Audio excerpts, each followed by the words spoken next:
Hello and welcome to 100 Yards of Football Sports Talk.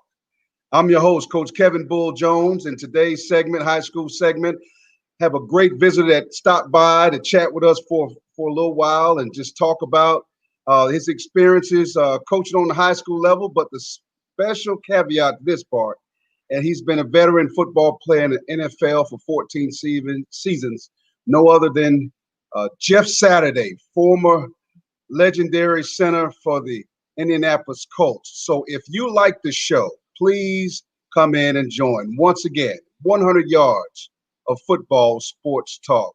Jeff, thank you for taking time to chat for us for a while. I know you got a busy schedule as well as your ESPN analyst duties as well. So thank you for stopping in to talk to us for a while.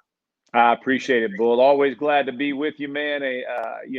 Love talking ball, more importantly, talking life with some good people, man. So I appreciate you having me on. Well, thank you so much. And sports fans, I just want to tell you, once again, it's a wonderful connection with Jeff coming from Atlanta metro area, former football player, standout, and wrestler, I might add. So he did two sports fans. So all you high school coaches out there, try to get your guys to, especially them linemen, try to get them to wrestle and do something else besides just one sport. It's okay. But Jeff is from Shamrock High School, a school here in DeKalb County, down in just on the east side of Atlanta. So my connection with Jeff and those wonderful years of playing in DeKalb County and then going on to Chapel Hill to play at University of North Carolina, and then the 14 years, decorated years in the NFL. It's a pleasure to have one of DeKalb County's finest, I like to call him, because such as myself, coming from DeKalb County, he's definitely one of the coaches and players that took his levels to the next level and been able to be successful. So, Jeff, let's talk about how it all came to pass, because you and I share a mutual friend. But I'm gonna let you go ahead and tell the story of who he is and how you played for him in high school, because he's a wonderful man. Yeah, Coach Ron Gartrell. I mean, just probably the most underrated high school coach in the country, in all honesty, and just love playing for him, for the style of coach. You know, he is not a yeller or a screamer. He'll get after you if he has to, but he's just such a laid back guy. But he taught me so much, not only about football, but about life. You know, how to act like a man, how to be accountable as a man, responsible, how to truly be a teammate. He was one of those guys way back. Now you got to think I'm 1993. I was coming out of high school, and I can't tell you how many college coaches told me, man, Ron Gartrell, he sold you, bro. He loved you. He could not, you were too short really to be recruited by big schools when Georgia and Georgia Tech didn't want you. He never stopped. He kept sending tape, kept talking to guys. And in fact, my recruit coach. Oh, wow. He told me, he said, Ron called me specifically and said, hey, this is not a guy you want to pass on. And I'm so appreciative, because it's not just me. He's done that to literally hundreds, if not thousands, of players in DeKalb County. And he gets on to you about your grades, making sure you're a well-rounded student athlete. And he believes in that. Student first, athlete second, and he knows how fast it can go. But I could not be more appreciative to Coach Gartrell and all that he's done for my life. And again, not just me, but hundreds, if not thousands, of young men's lives have been improved because of Gartrell going out in front and leading the way. And he never had to do that. We all know coaches' lives are super busy, not only with his own family, but all the other things that pull on him. But man, no back down. He just full pressed on, and I could not be more grateful to what he did for my career. And that's such a wonderful testament to what he's been meant to you. He's meant a lot to me as well as a young coach, and him seeing me from playing to coaching and watching me and even get a chance to coach against him throughout my career.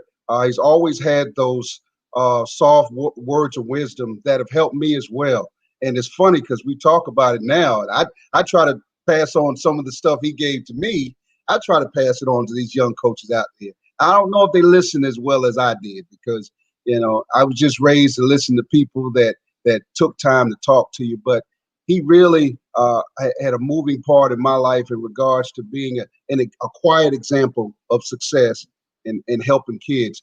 And of course, with his success at Stevenson High School, when the school opened, you were already graduated and on the collegiate ranks. He went on to help open up Stevenson High School here in the Metro Atlanta area. And subsequently, they've had awesome seasons.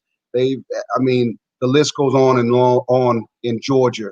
It's one of the top programs in the state of Georgia as far as wins, as well as kids going to college. So at the end of the day, it is imperative that I know that somehow, some way, I would like to be one of those guys that left an impression on somebody. And it's certainly prevalent on when he talks about you, because he had some great stories about you. And actually, your wife also went to Shamrock High School. So he mentioned that as well. And he could verbatim talking about your sister, talking about how he surprised you one time. They were flown up, him and a couple of coaches, Coach Rowland and Coach Ramos, were flown up and surprised you after you had a segment. I think you had a show segment or interview or something. And that's just those lifelong memories and relationships are synonymous with him. And I'm glad to talk to you about it because I find myself on the other end now. While some of the players that you talk about in the NFL are the ones that I coached in high school, it's just amazing. We still talk. And then some of my players would say, Coach, is that the guy you were talking about that day? That guy right there? I said, yeah, he played with Indianapolis Colts. He said, well, Coach, you don't look that big. He looks kind of small. I said, yeah, well, he probably doesn't have to carry all the weight. and that's fascinating, because you got to give me that secret after the show of how you got the weight off. We need to talk about that off camera because I need to join that club. But let's talk about when you went on to UNC, up to Chapel Hill.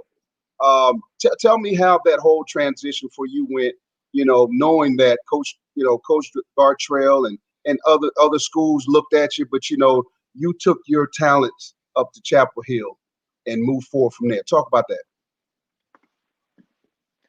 Yeah. So, I don't know how they did stars back in the day. I probably would have been a 0-star or 1-star. I don't know what I was, but I was recruited. I was not recruited by Georgia nor Georgia Tech, and so I had always desired to go to Georgia. And they said I didn't fit the bill. Right, I was too short, whatever it was. And so, but I was recruited by most of the ACC schools.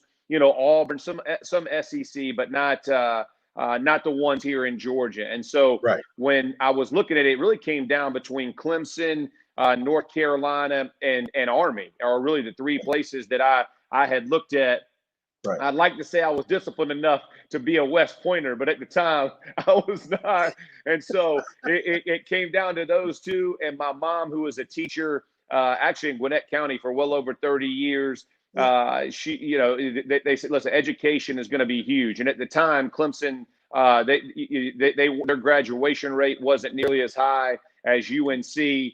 And so that's really why I went to Carolina, was because I needed, I never thought about going to the NFL, Bull. You know what I mean? It was that was never, you got kids now coming through high school and they're branding themselves for the NFL. And that just was not the case back then. And so as I was looking at everything, I thought, well, if I have to get a job, North Carolina is going to give me the best opportunity to come out and have a gig after this football thing ends. And so when I went up there, it really was a perfect fit for me because I went up as a defensive lineman. And when I got there, they were short on offensive linemen. And so Eddie Williamson, who was their new offensive line coach, Mac Brown had just brought him in to be the offensive line coach. He pulled me in his office one day and he said, Saturday, he said, I know him here as a Right. We lost Jeff momentarily, but just like a true champion that he is, I'm sure we're going to get him back up momentarily. on the story about him going over to Chapel Hill and switching over from a defensive player to a offensive player at University of North Carolina. Coach Jeff is talking about those times when he made the transition, and it's funny you mentioned that. Go ahead, Jeff. I was just talking about you mentioning those same things today. Pick right back up on you making that transition over to the offensive line. Yeah. So when Coach Williamson brought me in his office, and he just said, "Listen, you can play soon on the offensive line, right? You may have to wait 3 or 4 years to get on the defensive line because we were stacked on defensive line. Marcus Jones was there, Austin Robbins, Andre Purvis, Vonnie Holliday. I mean, the list goes on. Right. First, Rick Terry, first and second round picks, right, throughout the NFL." And he just said, you may get in, but you'll never be the guy. You come over to offensive line. You were all-state in Georgia at offensive line. I believe you could be a true player. And he gave me the chance to play as a freshman. I decided not to. But my redshirt freshman year, I started and split time with a senior there. And it was the greatest decision I ever made. First of all, it allowed me not only to play, which I cared about. I wanted to play as soon as I could. But it put me in a position where I could succeed, and all of what I did well fit in, right? Like you said, I was a wrestler, so I like to grapple, I like to mix it up, and I like to be a leader. And that's what that center position. I made calls, I directed the offensive line and the different blocking schemes, and so all of those things fit my personality. And I tell people all the time, God had His hand on my career the whole time, but that move in itself made all the difference in the world, and it all started with a coach pulling me aside and just saying, "Hey, here's the truth. You can potentially play on this side, but it's going to be a minute. You can come play on this side now. What do you care most about? Do you care about your pride of being a defensive lineman, or do you care about balling?" I was like, "Man, I want to play. So as fast as I can play, whatever that looks like, get me over there." And I had so much fun going over the offensive line. I used to tell the defensive linemen, "I'm as athletic as you, man. I could have played over there. I just chose." You know what I mean? Knowing true well, ain't no way I was getting time with all those guys over there, but there's some ballers over there, but had a fun time with each and every one of them. Well, it's funny you mentioned that about playing center, because for me as a coach, I'm a 3-4 odd front guy, and in my mind, and the success that I, in my previous stops at Lovejoy, those 2 state championship runs, and learning and going to work in some NFL camps back in the day, learning from some really good coaches, that whole 3-4 scheme and somebody over the center. I know everybody thinks that the left tackle, the blind side, because we saw it in Hollywood, that's the deal. But really the guy that runs the ship is the center. And that's what you did. And that's the most amazing part about it, because he's the guy that makes the calls. And the funny part about it, Jeff, I didn't know that until I worked at Columbia High School, and a gentleman by the name of Gerald Perry, a veteran NFL lineman with John Elway in the Super Bowl years, and as well as the Raiders. He played with Bo Jackson. But I was a young pup in coaching, and the head coach made me the offensive coordinator. I was mad because I was a defensive guy. And Gerald Perry walked me through how the center makes the blocking calls, pass protection, and all of that stuff. So I didn't realize that. We talking about in early 2000. I was just a young coach, still mad that I thought I was a defensive guy. But in fact, learning that from Gerald helped me become a better defensive guy later on in my years, because the center is really the guy. He, to me, is the dude that makes everything happen. And you're a perfect example of that, because I've heard stories about some of the guys that you went up against, and I would always ask them, in my younger years, you see a guy play in the league, you say, "Hey, who you had problems with? Who's your best guy?" And I'm thinking they're about to give me a left tackle. But it's amazing. Gerald Perry once mentioned that sometimes as offensive linemen, everybody wants the big defensive lineman, but it's those small guys who have lower center of gravity. They're pretty good, and they can get up under you. And then likewise at center, that guy, if he can move, he can create fits. And I think that's exactly what you're talking. It sounds like it was a blueprint for success for you. Absolutely. Tell me what when you play in NFL, odd front, even front, which one gave you more trouble? Ooh, that's a great question. And I would tell you this, it would all depend on if they were playing an over or an under. So for us, the way that guys aligned, the if a 4-3 and a 3-4 can really be interchangeable depending on what you're going to do with the Sam backer, right? Like if he's going to be a walk down guy, if he's going to be that type of guy. But I will tell you, New England Patriots, their defense was at the time, no one ever thought about it, but it was a multiple defense, right? They could use the same personnel and get from a 3-4 to a 4-3. And so often how that ends up confusing offensive linemen is because you end up either fanning out to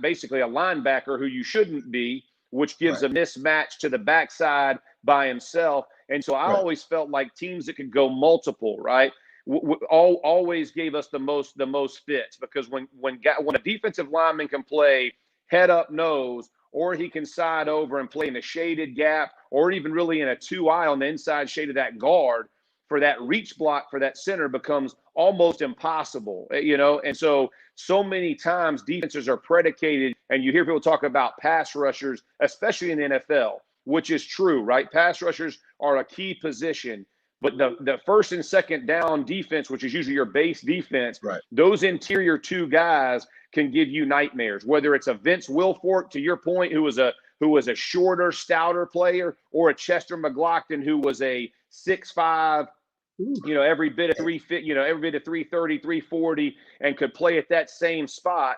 Either one, because they could play anything. They could play you head up, and then you play guys like Richard Seymour, who would come in and he would play a 5 technique. And the next thing you know, the next play he's lining up at nose guard and he's 2-gapping, and he's got these super long arms and he's stretched out and he's looking over everything.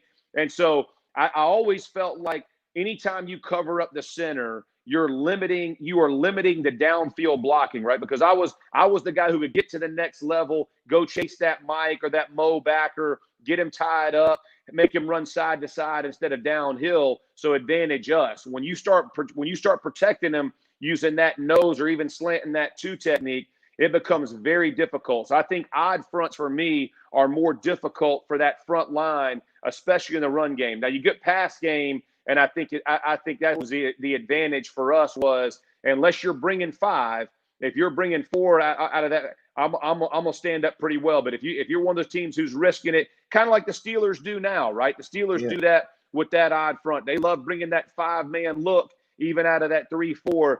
That thing will give you fits. When you're one-on-one all day, man, it's a long afternoon. Bring your lunch pail, because it ain't gonna be a whole lot of fun, that's for sure. Amazing. Now, see, for sports fans and all the high school coaches that watch this program, and then even for the folks that are not high school coaches or players, or listening to the whole breakdown of what happens scheme-wise, and knowing that the center position is the key, even though, the blind side left tackle gets the love. But can you quickly tell us how do you break down who's blocking who according to watching you, who lines up in front of you? How do you make the call to determine who you block? And the reason why I ask that is because I watch, everybody with the Falcons want to talk about the center play now, and everybody who watches the Falcon fan, likes to talk about Alex Mack and what he does. But at the end of the day, before he came, nobody was really making. I got nothing. You got nothing. I'm sorry. We'll come back to you, start back up there. But I want to talk about how people now want to break down the center and how he plays or decides how he makes the calls on who he's going to defend. Can you hear me now, Jeff? Can you hear me now? Alex Mack is the center for the Falcons right now, and a lot of attention on how well he's played now. But at the end of the day, that is the key element when everybody's talking about the left tackle and the right tackle. It's always been the center play that determined where the blocking assignments would go and why they would go in those different positions. So it's one of those things where I really enjoy listening to you talk about it. And we're going to come right back to you here because we saw that we have a few technical difficulties. So we're going to come right back. We get a chance and have you come back on the show and let's finish talking about football talk on 100 yards of football sports talk.